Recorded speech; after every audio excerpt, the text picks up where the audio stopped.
Terrell Thomas, These Urban Times, Live Hip Hop Daily. I'm joined by a gentleman whose music I actually grew up on. I'm quite sure a lot of our audience and our viewers have as well. It's really great to see you still doing your thing, continuing to keep your talents rolling and keep us all entertained. We have a new project on the way that we'll talk about briefly. Hip hop star Chingy, how you feel today, man? Hey, what's up, my brother? I'm feeling good, man. I'm feeling good, man. I can't complain. I'm waking up. I'm healthy, so I can't complain. It's all right. I appreciate the honesty, and I appreciate your time today. I definitely understand you're a busy man, so I appreciate you sitting down and speaking with us and giving Oh, our it's all audience a good. little more insight to what you got going on. Yes, I want to sir. start with the beginning of your career because, as I mentioned, Mm-hmm. growing up, your music was definitely very influential in the hip hop culture. It was very Mm-hmm. influential in my days growing up as a teenager. Originally from St. Louis, you linked up, of course, with Luda and everything like that. Many hit Mm-hmm. singles right there changed the game in Yeah. numerous ways, as well as Holidae Inn. But Yeah. talk to me and give me the essence of how you decided that hip hop was for you and when you knew that you would really be able to make it big. When I decided music period was for me, and I knew I would be able to make it big, was I had to go back. I had to go back into the early '80s because I started writing my own music in like '86. I was 6 years old, but my first favorite rapper was Eazy E. Okay. Michael Jackson was my favorite artist, R&B artist of all time. Period. R&B or whatever the case may be. So Michael Jackson and Eazy E had a big influence on me doing music. So when I seen Michael Jackson, I wanted to entertain. He made me want to entertain. Eazy E made me want to kind of get more into the rap side. Okay. But I loved music growing up, period. But I started writing my own raps around 6. And I got in the studio around 9, started making my own songs. And so eventually around 11, 12 years old, I started doing performances. I started doing talent shows. I started traveling in and out of the city and other cities doing talent shows. I put out local CDs at around 15, 16 years old. And so I've been doing this. Like, this is something I was doing. Like, I always been doing music. It's been a career before I became Chink. And so, with just progressing, eventually in 2002, when I hooked up with the Track Stars, and we worked on my project, which came to be Jackpot. And I got the deal December 14th of 2002. And next thing you know, Right There is the big #1 song in the country next year. And so that seemed, for people that don't really know me, it seems like it was a quick process. Because when somebody come out and you blow up, sell 3 million records off your first album and just blow up, it seems quick. It seems like if you don't know the history, it seems quick. But I've been doing this since the 80s. And so, to me, that was well deserved. I respect that. Now, that was something you enlightened me with. I didn't know that you were writing since the age of 6. So when exactly did you write right there? Was that something that came about quickly when you were in the studio? Was that a record that you were sitting on for some time? When did you write that? How did that come about? You know what? Actually, when did I write Right There? It came out in the 2002, 2003. I wrote the hook and the first verse for Right There in '96. Like, no bullcrap. Like, '96, I wrote the hook and the first verse for Right There in '96. I finished it in 2002. Okay. Yeah. Where did the inspiration come from in '96? Where did that come from? '96, I was 16, so I'm on the chicks. I'm all over the chicks. I'm at the skating rinks. I'm in the park. I like the way you do that right there. You see a chick, she look nice. Her mind can be nice. She talk nice. She look good. She dress good.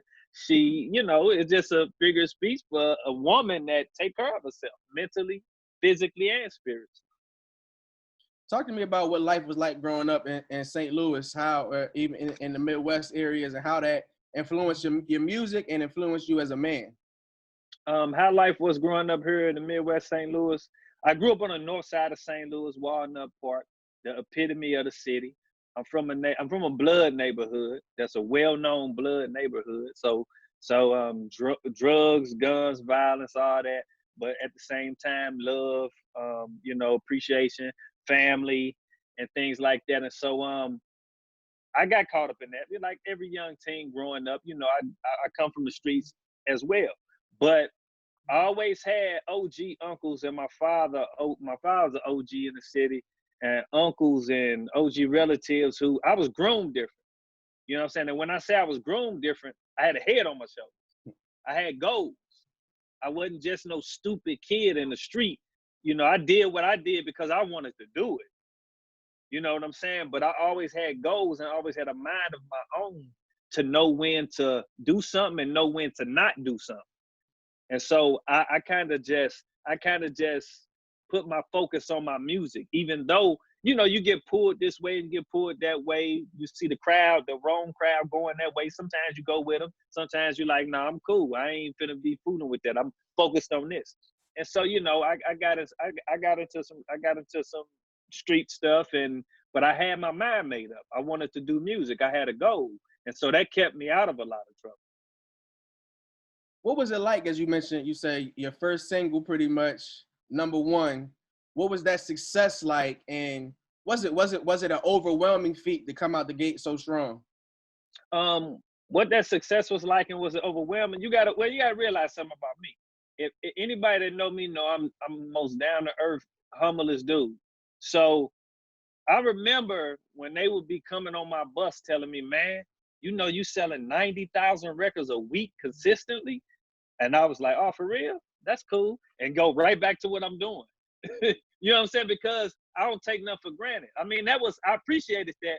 But at the same time, I'm not one of those guys that's going to be, oh my God, oh shit.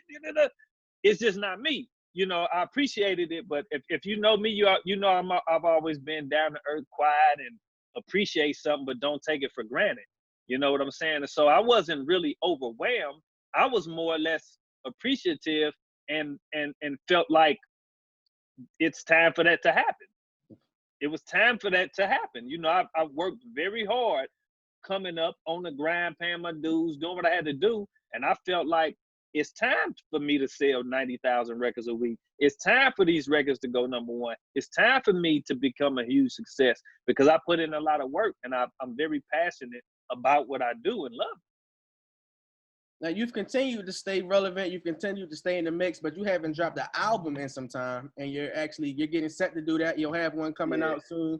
Talk to me about your upcoming project that will be coming later on, Crown Jewel. The upcoming project, Crown Jewel, I have to say too, I haven't been as consistent as I would have liked to be over the years, but I know how this game is played. When it comes to record companies, radio, and when it comes to certain stuff, I know how this game plays. And when you're independent, it can be very tough for you. But I've released EPs here and there. I've released songs here and there. Before as a full-blown album with 12 to 14 tracks, I haven't released in 13 years. I haven't released in a long time. And Crown Jewel is basically, I like to call it mental stimulation because through my journey in life and transformation in life, becoming very enlightened and aware of myself, knowing myself on the inside and just existence, period, for as, you know, the energy that lives on the outside of us. So we would like to say what people call God, and that same energy, me recognizing that is within me. Crown Jewel is more of a conscious type of record, of self-awareness and mental stimulation, where I'm trying to teach people something about themselves and telling them about my journey as well, you know. So it's dealing with a lot of trials and tribulations in the record. It's dealing with a lot of mental growth. It's dealing with a lot of, you know, the lyrical ability has gotten a little better as well. It's always been there. But one thing I tell people, because I used to battle rap. Like, I used to battle rap when I first started, and lyrics was one of the things I always catered to. But when I started learning how to write radio records, like, because understanding what you needed to make for a hit record, when I started learning how to write records like a Right Thurr, a Holidae Inn, a One Call Away, that took most of my time because I was always trying to get on the radio. So it was like lyrical ability, whatever with that. I need to get on the charts. But with Crown Jewel, I brought a little bit of that lyrical ability back. And if you the record Invincible that I got, which is a dedication to hip hop, you can hear the lyrical ability in that, the more conscious lyrical ability in that record. You know what I'm saying? And it's a great project, Crown Jewel. It was supposed to drop today, but it's been some COVID-19 difficulties with distributor and everything, man. So it's crazy out here, but I'm finna reset a date and we gonna get it dropped through a different distributor. And yeah, I want everybody to check it out. It's definitely, it's not the party Chingy. Okay. I will say that it's not the party Chingy. It's Chingy trying to speak to you and just listen. I got something to say. It's that Chingy. You know what I mean? And so I think it's showing, like I say, mental growth. It's showing maturity mentally on a deep level. And so I just want everybody to check it out and appreciate it. And it'll teach people something. You said a lot of valuable things right there, or you dropped a lot of jewels right there. Yeah, crown jewel. But what something that just really stuck out to me is how you were saying you started as a battle rapper, or that was one of your passions, but then you had to learn to write radio records. And I think that's something that a lot of artists, whether they be up and coming or they're in the game, a lot of cats do struggle with going. A lot of battle rappers struggle doing that. Struggle with that. So how were you able to find it? How were you able to make such a successful switch from going to doing the battle raps and actually writing #1 hit records? Actually understanding that you gotta write music for women, and the fellas, everybody else will follow. Write music for women, cater to women. And I heard Tupac say this before. I've heard a lot of people say this before. But I told myself that a long time ago as well. Write music for women. LL Cool J did it. A lot of people do it. You know what I'm saying? Write music for women, and the fellas are follow, because just write it from an aspect of that a dude can feel you. Like, you know what I'm saying? If he in your shoes, you know what I'm saying? Like, everybody felt LL Cool J when he said sometimes he need love. I need love. And you know what I'm saying? Dudes felt that. When you come out with a right Thurr, you know, dudes feel that too. You know, they see a bad girl, they looking at like, damn, boy, I like how she, you know what I'm saying? So it's all about, you cater to the women, but you still keep it relatable for as the fellas go. And so I had that mindset a long time ago, instead of just always, because I remember the first record I ever recorded, I was 9. It was called Knuckle Up. And I still remember some of them. I'm gonna say some of it to you. It was it was on a mixtape in St. Louis. Okay. My big homeboy, may he rest in peace, Kilo Manson, he had a mixtape, and it was all him, but I had one solo song on there. I was 9. And he was known from this mixtape. And I was kind of known from the song I had on there in St. Louis. I was like one of the youngest rappers in St. Louis, man. Like, people don't realize that. Around this time, I was one of the youngest rappers in St. Louis actually out there trying to do it. Like, this is real. And the song was called Knuckle Up. Ayo, Slicks, what's up? And so the verse was like, knuckle up with a smooth pace. I'm beating like hard bass. Nigga thought he was hard, so I'm taking it to your face, saying dumb. I'm not the type to give up on the smooth beat. I'm coming through the doors, breaking and shaking concrete. I'm loped out, and all these simps get smoked out. I capacitate the room and everybody get choked out. Now keep on stepping and keep on creeping. It's my 2 feet on the stand, but the mic is the weapon in my hand. So when you see me, don't buckle up, buck 'em down, knuckle up, dirty little scoundrels in effect. Nigga, what's up? Taking the time to write this rhyme and do what you like. Rehearse this verse, I get it down, pack it and grab the mic. I'm kicking the flow and I compose like Mozart. I got on my boots, Dickie suit, and my Carhartt. I've been rapping for years, I mean many ages. Got so much clientele, you can find my number in yellow pages. Break 'em and take 'em, broke 'em and smoke 'em. I broke 'em low. I'm kicking these rhymes, a little nigga named Slick, so never mistreated, never be beaten on the microphone. Later perpetrators kick this verse, send you niggas home. No, you don't know, telling you clear, but you don't hear me at all. Rhyme after rhyme, blowing your mind, but you would never know. I was 9 years old. Damn, dog. And it was a whole song, and Kilo Manson, may rest in paradise, my homeboy, put that on his mixtape, and that song got me buzzed in St. Louis. That's hard. I was 9. That's some hard bars for a 9-year-old cat. Yeah. So that's why I started, from battle rap. But then and the music kind of stayed like that. It was catchy, but it kind of stayed like that. And then I was like, you know what? I got to get on the radio. So I got to do something different. And then that's when my style started to change. I asked you when we were kicking off, when did you fall in love with hip hop, and you let me know when you fell in love with music, and that's very fitting Mm-hmm. because you haven't been placed in just a hip hop box. You've also been doing things and And that was purposely why I said music. Yeah. and other things. You also had a hit record recently on Disney Radio, doing something a Yeah. little different. Talk to me about the Woe Down and how that came about. How the Woe Down came about? Well, I was in Nashville with Meg and Tyler, which is a duo country group from Nashville. But Meg also was on The Voice. She was a singer on The Voice, very soulful voice. Megan is great, and Tyler is her husband, and together they're great. And I was just in Nashville at Tyler's studio, and I remember waking up having this beat in my head. And so when I got to the studio, I told Tyler, let me see the drum machine. And I laid the rhythm section down, laid the drums down. I had Tyler put some bass, guitar, strings, and piano and stuff on there. Meg had the Woe Down title of the song in her head, and we was trying to come up with a hook. So I collaborated with the hook with Meg, and I just went in the booth and laid my verses. And that's literally how that song came about. It was that quick. Was it new or something? You know, being a Disney Radio, of course, a broader audience, a different audience, and it being a country record. What was that like? Now, when you pay attention to that record and think about Right There, but just think about Woe Down on another like country type of level. It's the same type of record. It just has a different twist. And Woe Down is about having fun, kicking it with your family. But when you listen to it, you still get Chingy. Megan and Tyler gave it a country twist. I wasn't trying to be country. I respect that. I just was being Chingy. But Megan Tyler gave it a country twist, and we just came up with a great record, man, that people love and dance to. But it still got elements of hip hop in it. It got pop elements, country. It's a universal record. Like I remember when Right There came out, they tried to keep it urban. Right There crossed over and went mainstream pop instantly. Like wow, it didn't even wait. Like they accepted it more than urban.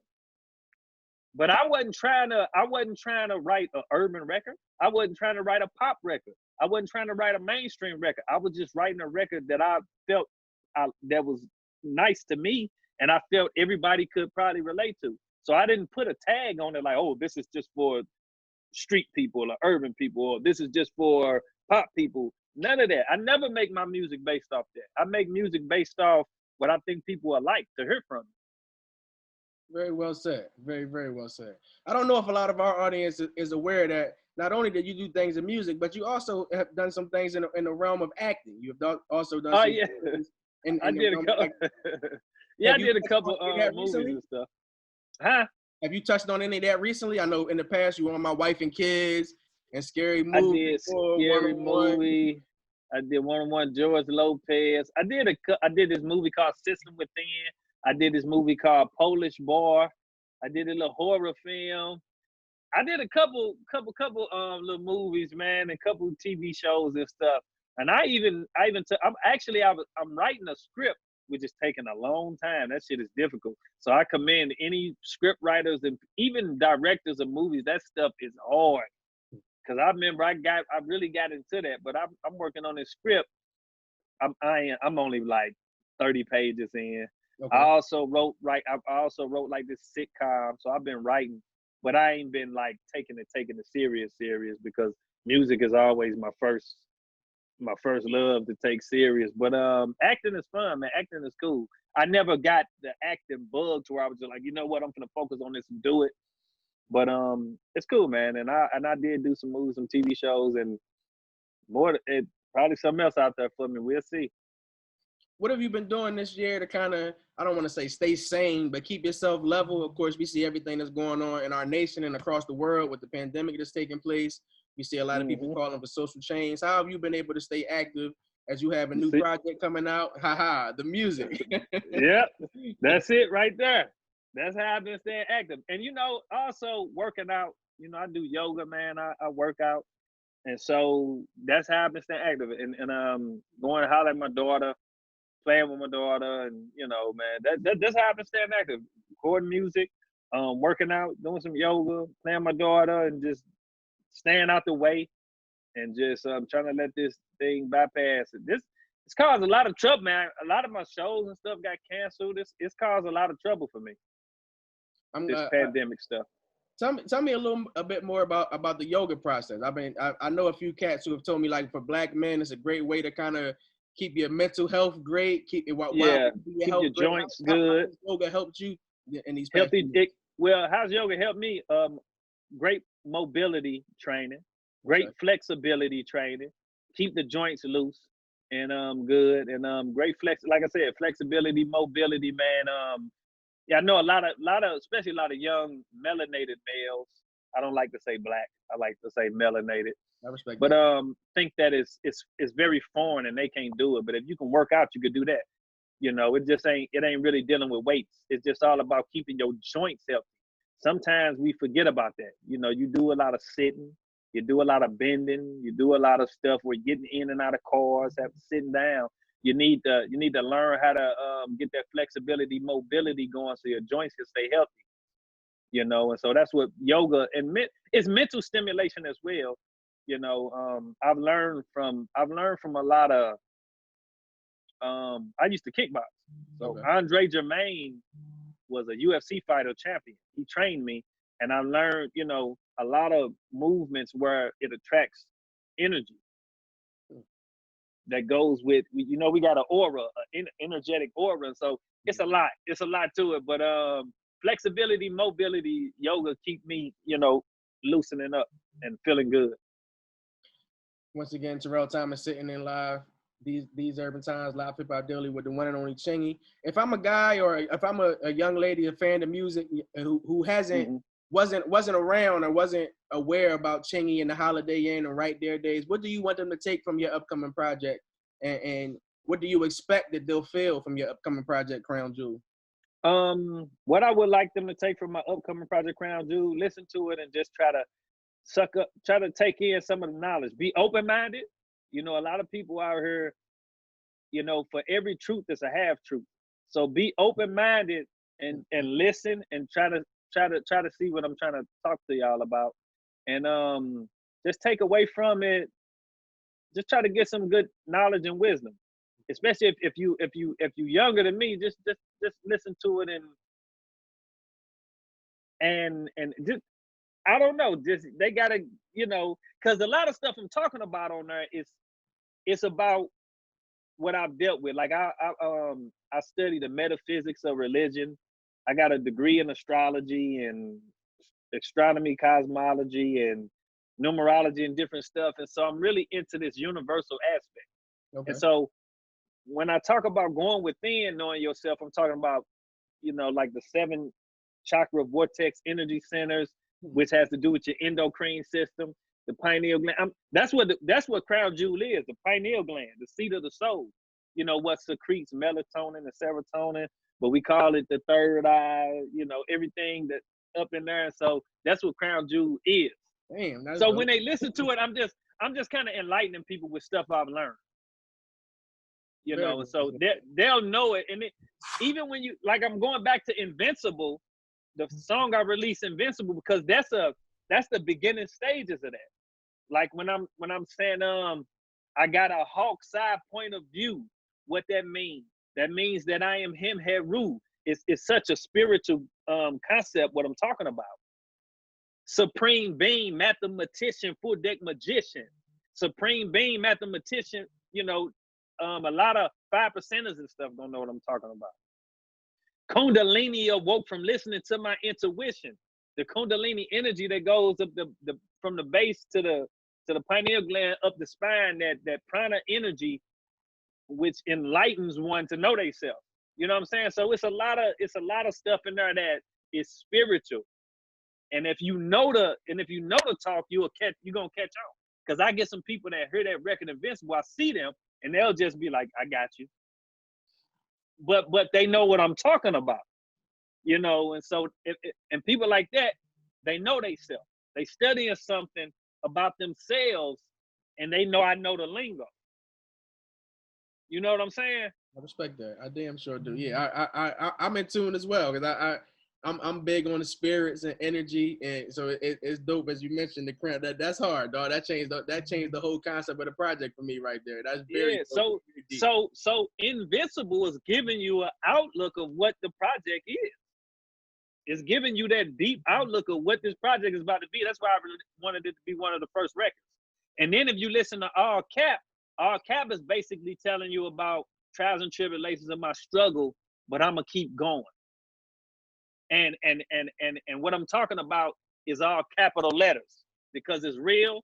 But when you hear these rumors and all these people talking, it's all cap because it's fake. You know what I'm saying? Yes, indeed. Yes, and indeed. so that's where it's going. This project is going to be something that's much needed in today's time for damn sure. It's going to be kind of hard to say or kind of hard to predict, but as the year 2020 moves along, what are some other goals that you're setting for yourself? There's some things that you hope to accomplish? Get my damn shows back going. Because boy, I done missed out on a lot of, money and stuff, and it's tough. But I'm just gonna keep going. I got some faith, man, and I just pray that this meditate that this all pass away and people stay safe and we get back up and running. That's the first thing, to get back up and running. We get back up and running, then I'll look more to the future. But I'm always in present moment. I try not to go too behind me or too in front of me because then you're not present. So I'm always in the present moment. Respect. I damn sure respect that.